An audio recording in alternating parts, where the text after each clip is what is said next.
In the 21st century, insomnia feels normal, almost too normal. One study out of Japan found something disturbing. Every year, 1 in 5 people struggle to sleep.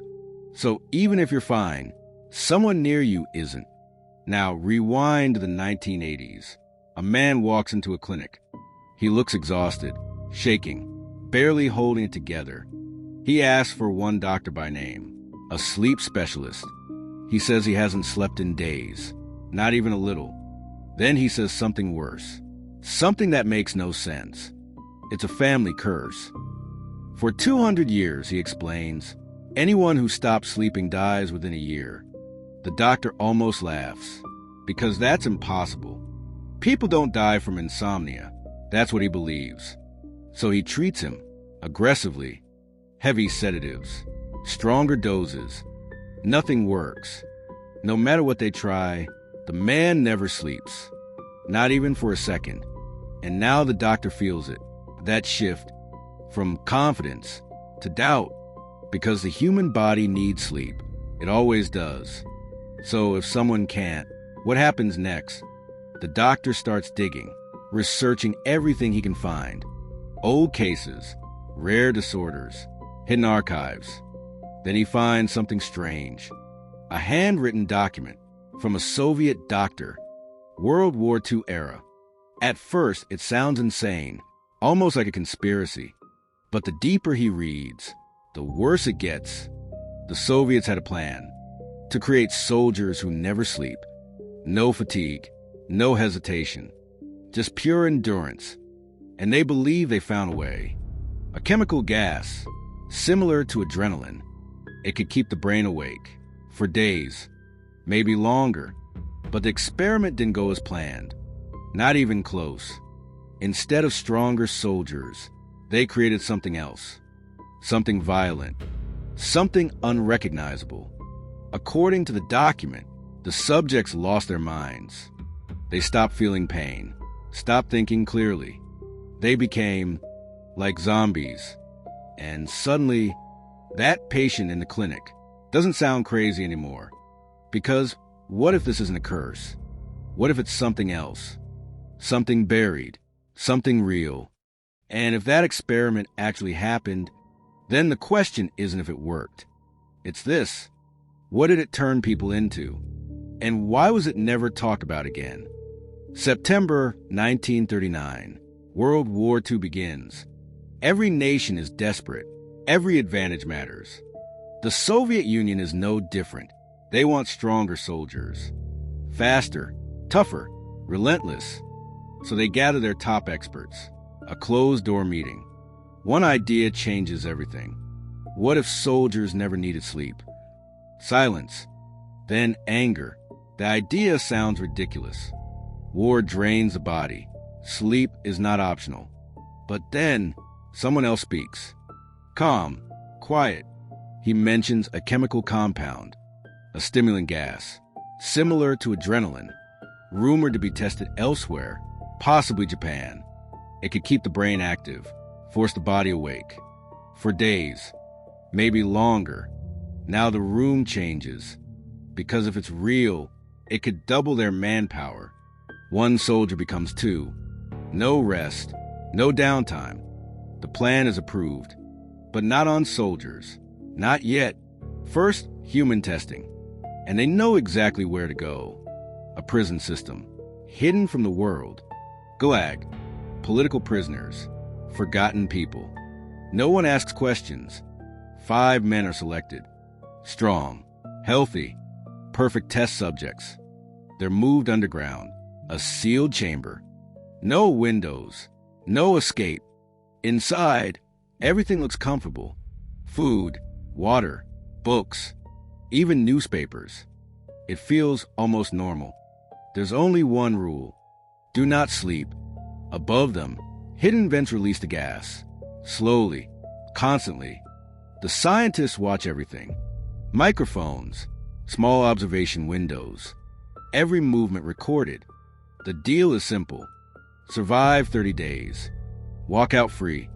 To the prisoners, it sounds like a miracle. 30 days for freedom? They accept immediately. But they don't understand.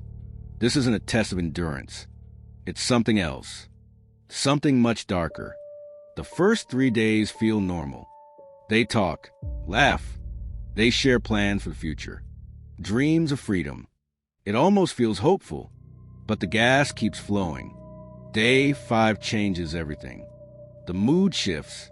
Conversations turn emotional. Regret, guilt, pain. Some begin to cry. Then it gets worse. They stop talking to each other. Instead, they whisper to the walls, muttering in different languages, as if someone else is listening. Hallucinations begin.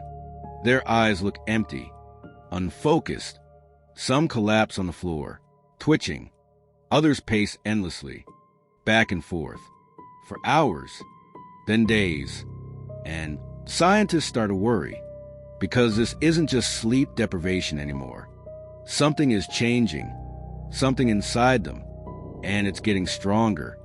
One subject suddenly screams, running across the room, over and over, louder each time.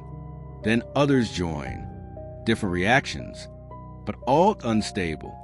Some laugh uncontrollably, some smash objects, some just stare, completely still. And then the light goes out. One of them destroys it. Total darkness. No visuals, only sound. And then nothing. Silence. Complete silence. For days. No movement. No voices. Just nothing.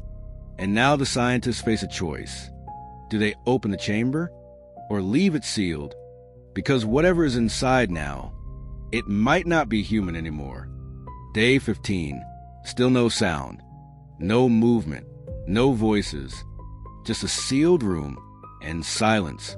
The scientists can't wait anymore, because silence like that is never a good sign. They assume the worst. Maybe all 5 are dead. Maybe the experiment is over. But something feels off. So they make the call. Open the chamber. Armed guards move in. Slow. Careful. The door unlocks. And the smell hits first. Rotten. Heavy. Unbearable. Like something has been decaying for days. They step inside. Flashlights cut through the darkness. And then they see it. Not 5 men. Something else.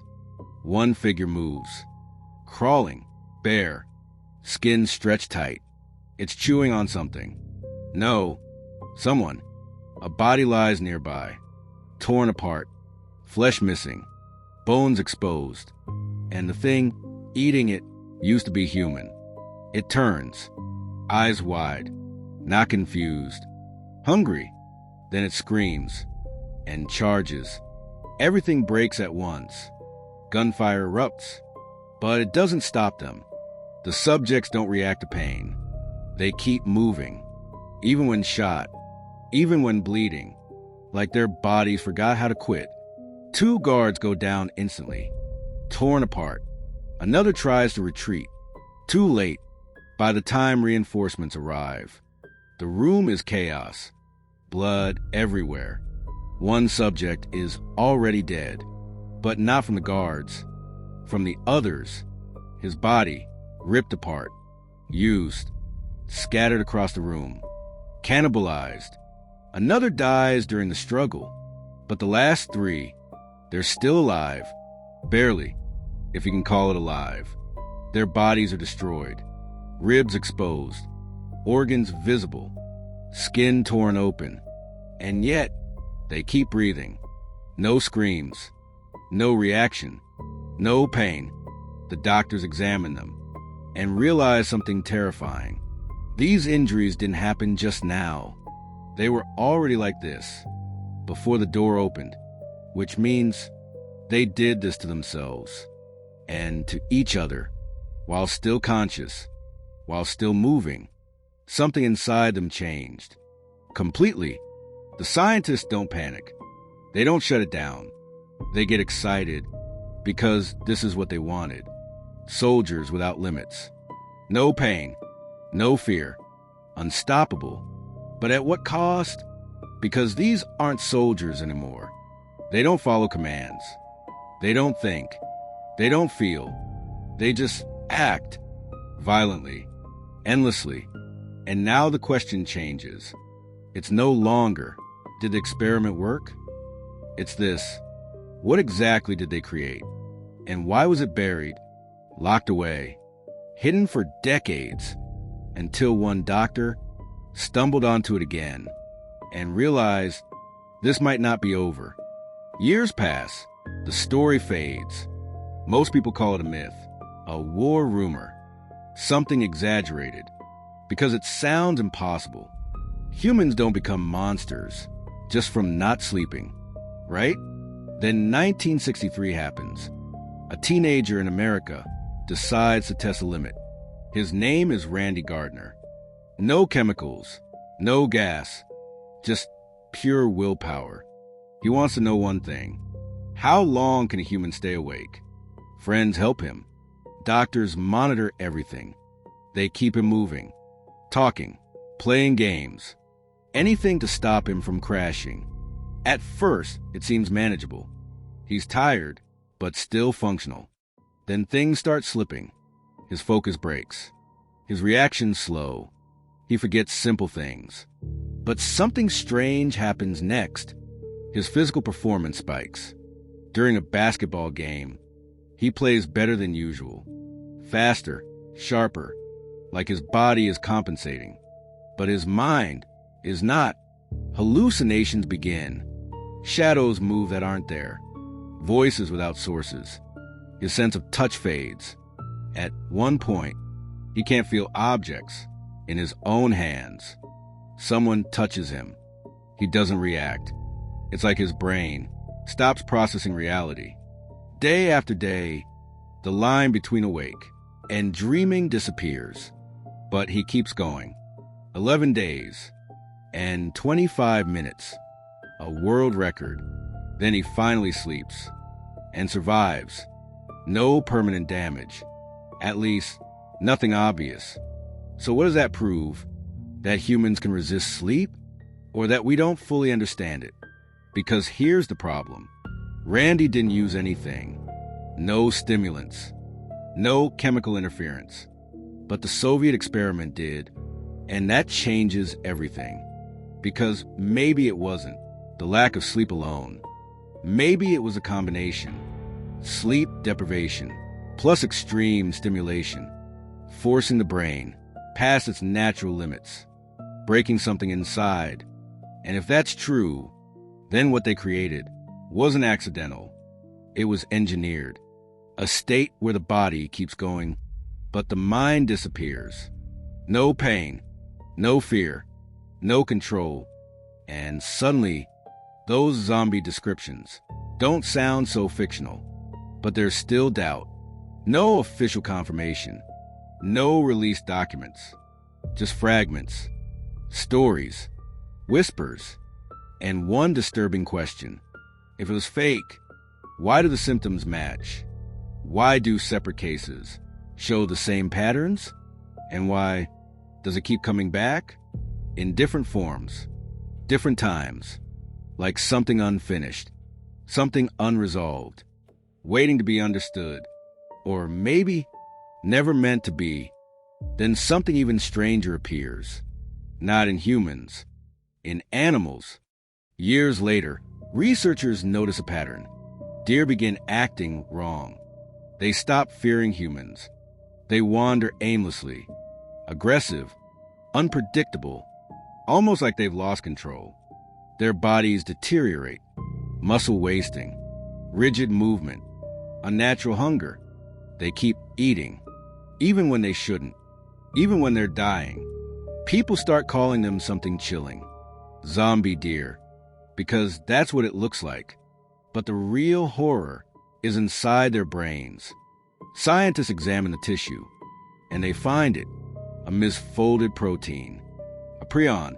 It destroys the brain slowly, creating holes, breaking function, especially in areas tied to behavior. And something else, sleep. Now think back. The patient from the beginning, the one who never slept. After he died, they examined his brain. and found massive damage, right in the thalamus, the region that controls sleep cycles. The same kind of degeneration, the same kind of breakdown, different time, different place, same pattern. So now the question changes again. What if this was never a curse? What if it was a disease? Something rare, something deadly, something that destroys your ability to sleep until your body collapses. There's a name for it: fatal insomnia, a condition where sleep becomes impossible and death becomes inevitable. No cure, no escape.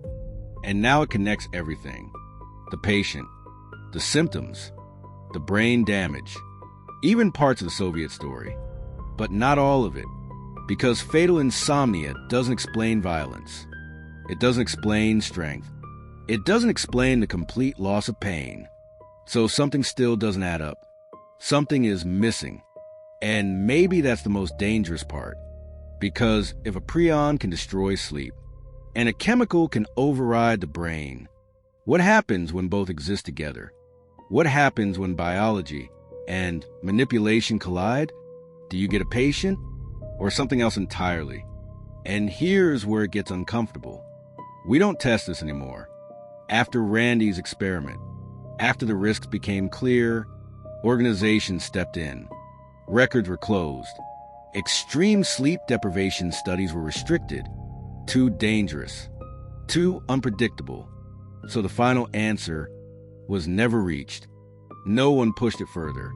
No one officially confirmed the limits. And maybe that was intentional, because some questions aren't meant to be answered. Not safely. Not completely. So here we are, with fragments of truth, pieces of a story, a patient who couldn't sleep, an experiment that went too far, and a disease that slowly erases a mind. Individually, they make sense, but together, they form something else, something unsettling. Because if even part of it is real, then the line between human and something else might be thinner than we think. And the scariest part? You wouldn't notice at first. Just a few sleepless nights, a little fatigue, nothing unusual, until one day, sleep never comes back.